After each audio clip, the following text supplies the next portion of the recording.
दोस्तों आज की वीडियो रवीश कुमार बनाम सुधांशु त्रिवेदी होने वाला है, जिसमें रवीश जी ने अंधभक्तों के गूगल सुधांशु को ऐसा धोया है कि सुधांशु की सिट्टी बिट्टी ही गुम हो गई। दोस्तों वीडियो बहुत शानदार है, अंत तक देखिएगा क्योंकि वीडियो के अंत में रवीश जी ने सुधांशु को ऐसा धोया है कि आप घर बैठे खुद को ताली बजाने से रोक नहीं पाओगे। चलो आपको आगे का पूरा वीडियो दिखाते हैं। सुधांशु जी, ये सब बयान है या सचमुच आप संस्कृत को लिंक लैंग्वेज बनाने जा रहे हैं हिंदी की जगह? देखिए, एक यथार्थ है संस्कृत को लेकर। अगर हम देखें तो भारत में मातृभाषा सिर्फ एक है संस्कृत, बाकी सब भ्रातृभाषाएं हैं, यानी संस्कृत से निकली हैं और वो सब जैसे भाई होते हैं, एक ही माँ के। मैं तो वो नहीं जानता, मेरी मातृभाषा भोजपुरी है, ये बड़ा स्पष्ट है। लेकिन मैं ये जानना चाहता हूं कि क्या उमा भारती की बात में सचमुच इतना दम है कि अंग्रेजी की जगह आप संस्कृत को लिंक लैंग्वेज बना सकते हैं? ये संभावना आज है क्या? संस्कृत में तो खूबी है, आप कैसे बनाएंगे बताइए? आपने कहां बना दिया है? मध्य प्रदेश, छत्तीसगढ़, गुजरात, यूपी, सब जगह आप शासन में रहे, कहां आपने लिंक लैंग्वेज बना दिया संस्कृत का? देखिए रवि जी, एक तो अगर हम लोग ये मान ही लेते कि संस्कृत के अंदर बहुत खूबियां हैं तो आज हमारी ये डिबेट का विषय ही नहीं होता। अच्छा, एक बहुत भारी कॉलोनियल माइंडसेट की लीगेसी है जो मार्क्स और मैकाले के प्रभाव में है, जो कि भारतीय जो मेधा है उसके जो श्रेष्ठ चीजें हैं उनको डिक्लाइन करने में लगी। ये आप कह रहे हैं कि जिन लोगों ने आपको वोट दिया है वो मार्क्स और मैकाले के प्रभाव में थे। मैं उनके बच्चों की बात कर रहा हूं जी। मैं उनकी बात नहीं कर रहा, भारत के पॉलिटिकल और इंटेलेक्चुअल एस्टैब्लिशमेंट की बात कर रहा हूं। हाँ। मैं भारत के पॉलिटिकल एस्टैब्लिशमेंट इंस्टीट्यूशन में जो डोमिनेंट लेफ्टिस्ट एलिमेंट था, मैं उसकी बात कर रहा हूं। राइट, ठीक है। उस कारण से तो इसीलिए आज डिबेट हो रही है, अन्यथा सब मान लेते तो कोई विवाद का विषय नहीं। संविधान जनता वो मिडिल क्लास को आप संस्कृत कैसे सिखाएंगे? मैं ये जानना चाहता हूं। उसको सिखाइए ना संस्कृत, अच्छा है थोड़ा संस्कृत सीखे वो भी। बात तो सही है। मैं ये जानना चाहता हूं कि कैसे ग्लोबल बनाएंगे आप उसको? ग्लोबल सिटीजन के दौर में जब वो फ्रेंच सिखा रहे हैं अपने बच्चों को, लोग जर्मन सिखा रहे हैं, मंदारिन सिखा रहे हैं, आप उसमें संस्कृत, हम नहीं कह रहे कि आप गलत कर रहे हैं, पर मुझे ये बताइए कि आप कैसे उस चीज को हासिल करेंगे? सिर्फ कहने भर से नहीं होगा ना। संस्कृत में शपथ लेके लोग चले गए, क्या किया 6 महीने में? आज का जमाना टेक्नोलॉजी का जमाना हो गया है। हाँ, टेक्नोलॉजी जिस दिशा में जाएगी, हाँ, सबको आखिर में घूम फिर कर टेक्नोलॉजी के हिसाब से चलना पड़ेगा। हाँ, हम मालूम है, तेरे बाप को मत सिखा, चल। आज टेक्नोलॉजी डिजिटल टेक्नोलॉजी के लेवल पे है, जिसमें वो भाषा जैसे अंग्रेजी जिसमें की मात्रा पाई है ही नहीं, और इसलिए वो डिजिटल टेक्नोलॉजी के लिए बहुत मुफीद है। नेक्स्ट स्टेज ऑफ टेक्नोलॉजी क्या होगी? जिंदगी भर डिजिटल टेक्नोलॉजी नहीं रहेगी। नेक्स्ट स्टेज है वॉइस कमांड टेक्नोलॉजी, जिसकी की शुरुआत अब हो चुकी है। तो वॉइस कमांड में वो भाषाएं जिनकी की वर्तनी और स्वर अधिक वैज्ञानिक है, उनका प्रभाव आने वाले दशकों आप कहाँ के ज्ञानी बाबा में स्वतः बढ़ता ये नजर हम भी आएगा। स्कूल में सुनते थे कि संस्कृत कंप्यूटर में एक दक्ष भाषा है, कंप्यूटर की शैली में, और उसमें मैं इनकार नहीं करता, वो होगी और अच्छी भाषा है, ठीक है। नहीं, लेकिन वो बजाय बिना संस्कृत के ही बहुत सारे कंप्यूटर में काम हुए हैं, ऐसी बात नहीं है। और स्टीव रवि जी, जो आप बात बता रहे हैं, वो 1985 में नासा के एक साइंटिस्ट थे मिस्टर रिग्स, उन्होंने ये बात प्रमाणित की थी कि आर्टिफिशियल इंटेलिजेंस ये वाला उदाहरण छोड़ कंप्यूटर के लिए संस्कृत सबसे बेहतर लैंग्वेज। नासा के, हमारा इसरो वाला ज्यादा ठीक है नासा से। मुझे आप इस सवाल का जवाब नहीं दे रहे हैं। एक भी आप लोग जब भी सरकार में आते हैं, पिछले बार भी 98 में, आप जरूर 2-4 संस्थाएं बना देते हैं संस्कृत के लिए, लेकिन अंततः वो सब कागजी बनकर रह जाती हैं। मुझे ये विश्वास दिलाइए कि महज नारेबाजी के अलावा आप क्या करने वाले हैं? नहीं, मैं कहूंगा आप गलत कर रहे हैं तो आप 100 भारतीय परंपरा के तर्क देंगे। मुझे ये बताइए कि संपूर्णानंद विश्वविद्यालय में 50% से भी कम टीचर है, वहां पे ज्यादातर सेकेंडरी स्कूल में संस्कृत की हालत खराब है। आपके मध्य प्रदेश की हालत खराब है, आपके छत्तीसगढ़ की हालत खराब है, सब जगह की वैसी ही हालत है, कोई किसी में अंतर नहीं है। गजब बेइज्जती है। कहां ठीक कर पाए आप संस्कृत को लेकर? देखिए, जो संस्कृत के प्रभाव का विषय था वो राष्ट्रीय परिप्रेक्ष्य का विषय था। हमारी सरकारों ने अपनी सीमा में रहते हुए कई महत्वपूर्ण कार्य किए। उदाहरण के लिए उत्तर प्रदेश में हिंदी में तृतीय पेपर अनिवार्य संस्कृत का हमारी सरकार के जमाने में 1991 में लागू किया। यही सब इससे कहीं ना कहीं सब आपके पास है ना कि पेपर अनिवार्य कर दिया, बोर्ड बना दिया। अभिरुचि दोनों की हमने नहीं, सुधांशु जी, हो सकता है मैं ज्यादा टोक रहा हूं, लेकिन मुझे इस सवाल का जवाब चाहिए आपसे कि आप इस भाषा को कैसे आज की तारीख में लिंक लैंग्वेज बना देंगे? क्या करेंगे, कैसे बना देंगे? मुझे समझ में नहीं आती है कि लिंक लैंग्वेज बनाने वाला जो उमा भारती जी का बयान है, वो उन्होंने एक स्पेसिफिक संदर्भ में अपना एक विचार कहा है। अगर उस दृष्टि से देखें तो संविधान सभा में संस्कृत को राष्ट्रीय भाषा बनाने का विचार भी हुआ था, ये लिखित कार्रवाई का पार्ट है, और प्रस्ताव करने वालों में डॉक्टर अंबेडकर जैसे लोग भी थे। इसलिए वो विषय एक अलग है। आज की परिस्थिति भिन्न हो चुकी है। अभी तो लिंक लैंग्वेज वाली बात जो है, वास्तविकता में तो लिंक लैंग्वेज संस्कृत ही है, मगर उसे व्यवहारिक स्वरूप देने के लिए तो बहुत भारी परिवर्तन की आवश्यकता होगी। वो अभी एकदम तत्काल निकट भविष्य में होने की संभावना बहुत कम दिखाई। तब तक मिडिल क्लास ये कर सकता है कि वो संस्कृत का ट्यूशन रखना शुरू कर दे, ठीक है ना? देखिए, तो मैकॉले वाले को छोड़िए, जो वोटर है आपके, उसके परिवार के बच्चों को बताइए, क्या आप उन परिवारों के बीच जाके कह सकते हैं कि आपके बच्चों के भविष्य को सुरक्षित रखने के लिए हम फ्रेंच, जर्मन या अंग्रेजी को हटाकर संस्कृत ला रहे हैं?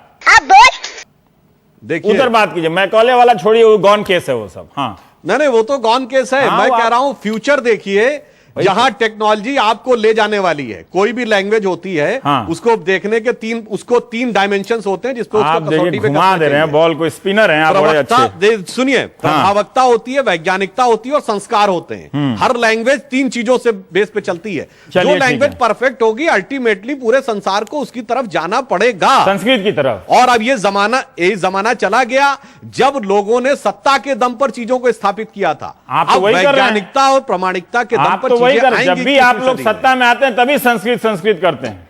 अरे बाप रे, ये तो धोती खोल रहा है। अरे मान्यवर, प्रश्न तो यह पूछना चाहिए कि संस्कृत जब थी 2006 में हटाई क्यों गई? ये जर्मन क्यों लाई गई? क्या कहीं इस कारण से तो नहीं? मैं ये बात देखिए बिल्कुल आरोप में नहीं कह रहा हूं। क्या इस कारण आखिर जर्मनी क्यों लाई गई? अरे ये बताइए, इटली में सेकंड लैंग्वेज क्या है?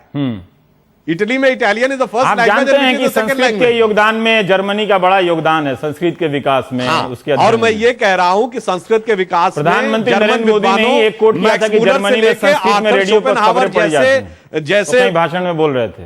जी, ऐसा है। मैक्स मूलर से लेकर आर्थर शोपेनहावर जैसे विद्वानों ने बहुत भारी योगदान दिया है। और जर्मनी के बड़े बड़े वैज्ञानिकों, जिसमें हाइजेनबर्ग से लेकर अल्बर्ट आइंस्टीन तक शामिल हैं, जिन्होंने की संस्कृत ग्रंथों में से अपने बहुत सारी चीजों के बारे में बहुत अच्छी और सकारात्मक। चलिए ठीक है, बहुत बहुत जी।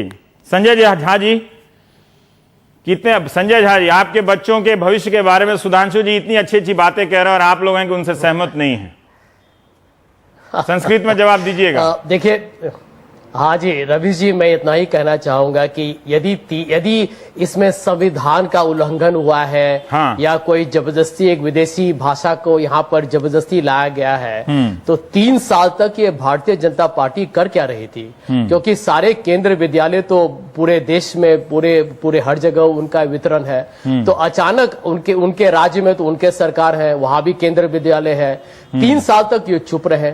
अचानक अकस्मात इनके दिल को बहुत दर्द पहुंचा है कि यहाँ हमारी एक संस्कृति के साथ मजाक किया जा रहा है। ये सब मैं समझता हूँ कि बेबुनियादी नहीं, ये बेतुका आरोप है। एक तरफ प्रधानमंत्री बोलते हैं फॉरेन डायरेक्ट इन्वेस्टमेंट को लाइए, और यहाँ इनको जर्मन लैंग्वेज और 70,000 छात्र जो चाहते हैं कि वो करें, जो केंद्रीय विद्यालय ने खुद कहा है कि इससे उनको प्रगति, उनको लगता है कि भविष्य में होगा उनके स्कूल के लिए, तो इसमें उनको बड़ी आपत्ति है। ये बड़ा अजीबोगरीब एक मैं समझता हूँ हालात है। ठीक है सुधांशु जी, आपको जवाब देना चाह रहे थे, संक्षेप में दे दीजिए। कई लोग पूछ रहे हैं कि आप लोग जब विपक्ष में होते हैं तब तो संस्कृत की मांग नहीं करते, उसकी आवाज नहीं उठाते। नहीं, ये कहना गलत है। हम लोगों ने सतत, जब ये संदर्भ आया था, जब भी भाषा का संदर्भ आता है, हमारा आग्रह इस प्रकार का रहता है और वो उसको हम मैं एक वाक्य सिर्फ कहना चाहूंगा। अभी संजय झा जी ने जो एक बात कही कि हम डार्क एजेस में जा रहे हैं, और जिस ढंग का परिवर्तन इन्होंने जो आरोप लगाया कि हम लोग या संघ के इशारे पे हो रहा है, इस पे मैं सिर्फ ये कहना चाहूंगा कि यह बात पूर्णतः निराधार है। डार्क एजेस तो वो थी। आज गुरु तेग बहादुर का बलिदानी दिवस है। एनसीईआरटी की बुक्स में क्या लिखा था कि Guru Tegh Bahadur has created a law and order problem. ये आपने पढ़ाया था। आपने इतिहास में यह पढ़ाया कि Shivaji has looted Surat, Maharana Pratap was a phonetic patriot. आप इतिहास में क्या पढ़ा रहे हैं? इसलिए मैं कह रहा हूं कि डार्क एजेस वो थी जो भारत के इतिहास का एक विद्रूप चित्रण था। भारत की फेंको अपनी पूरी शक्ति के साथ फेंको। इस विषय को, जर्मन भाषा को अगर हटाना ही था तो सत्र पूरा हो जाता। 70,000 बच्चों को आप ही को अचानक अभी हटा दे आधा टर्म के बाद और बोले कि आप अंग्रेजी पढ़ लीजिएगा। सर सिंपल बात बताइए। सबसे बड़ी बात तो ये है, वो ठीक है कि 70,000 की संख्या बहुत कम है। संगठन में जो जर्मन या अन्य विदेशी भाषाएं पढ़ाई जाती थी, वो असंवैधानिक थी। हमारे भाई ने अभी उन्होंने कहा कि संविधान में कोई प्रावधान नहीं है त्रिभाषा का, तो असंवैधानिक कैसे हो गई? भारत में जो शिक्षा चल रही है वो एक शिक्षा नीति के तहत चल रही है। नहीं तो कोई शिक्षा, कोई कुछ पढ़ा देगा, कोई कुछ पढ़ा देगा, इससे शिक्षा नीति नहीं। हमारी जो शिक्षा नीति बनी है, नेशनल एजुकेशन पॉलिसी जो बनी हुई है, उसमें जो त्रिभाषा फार्मूला था, उस फार्मूले के तहत हिंदी, अंग्रेजी और तृतीय भाषा के रूप में 22 MIL है, मॉडर्न इंडियन लैंग्वेज। इनमें से संस्कृति क्यों 500? हाँ? इनमें से कोई एक भाषा ले। अब संस्कृत के लिए सबसे पहले तो मैं एक आपत्ति दर्ज करूंगा। ये जो राजनेता इसे राजनीतिक रंग दे रहे हैं, मैं सख्त खिलाफ हूं। सबसे पहले आवाज रंग ना दे तो संस्कृत को कोई पूछेगा भी नहीं, ये भी सच्चाई है। आप सिंबॉलिक लड़ाई तो जीत गए, वो ठीक है, उसमें तो कोई झगड़ा नहीं है आपसे। मैं कह रहा हूं उस 3 महीने में आप संस्कृत के साथ क्या इंसाफ करने वाले हैं? नेताओं को तो आपने कह दिया, एक मास्टर के रूप में आप क्या इंसाफ करने वाले हैं? मैं आपको बता देता हूं। धातु रूप पढ़ा के पास कर देंगे उनको? धातु रूप पढ़ा करके नहीं।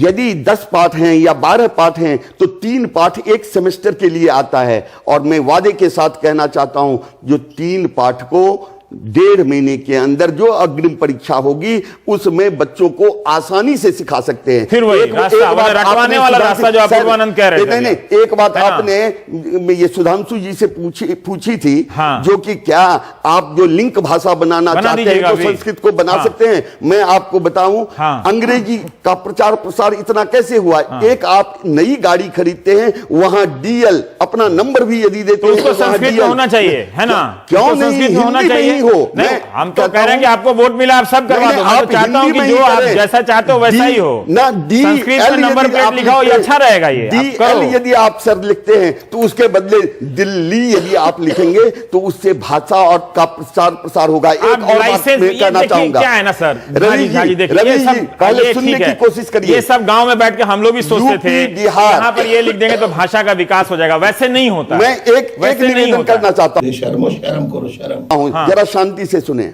यूपी, बिहार या अन्य जगह से कुछ भी नहीं पढ़ी लिखी औरतें यदि दिल्ली आ जाती हैं और वो बार बार अंग्रेजी के शब्दों को सुनती हैं तो वो अपने घर में भी अंग्रेजी का व्यवहार करना शुरू कर देती हैं। इससे आप सहमत हैं या नहीं? सहमत हैं, एकदम सहमत, एकदम सहमत हैं। हमारे संस्कृत के प्रचार प्रसार में कमी रही है और वो प्रचार प्रसार की कमी कहां रही? ये केवल अध्यापकों की कमी यदि कोई बताते हैं तो उसे हम मुझे ब्रेक लेना, बाकी अपने नेता में उसकी व्यवस्था में कमी आई। मैं बता रहा हूं झा जी, कमी कहां रही।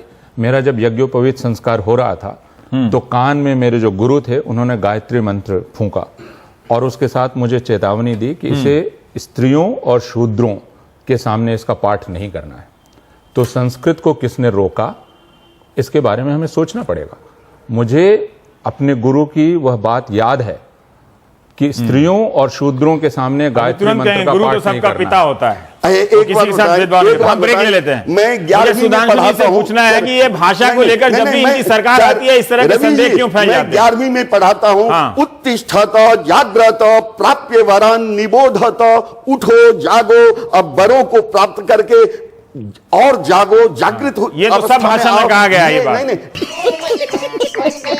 एक बात बताएं, छोटा सा ब्रेक ले लेते हैं। मेरे दर्शकों को प्लीज मत एक बात बताएं, टेलीविजन के दर्शकों के साथ मत जगाइए। शूद्रों के लिए, यहाँ पर कास्ट के लिए। ब्रेक के बाद आएंगे। अब देख लिया आपने इनका, मैं थोड़ा राजनीतिक सवाल आपसे करना चाहता हूं कि जब भी आपकी सरकार आती है हिंदी और संस्कृत को लेकर बड़ा बवाल मच जाता है। संस्कृत में एक ट्वीट कर दीजिए, तब तक मैं छोटे से ब्रेक के बाद आता हूं।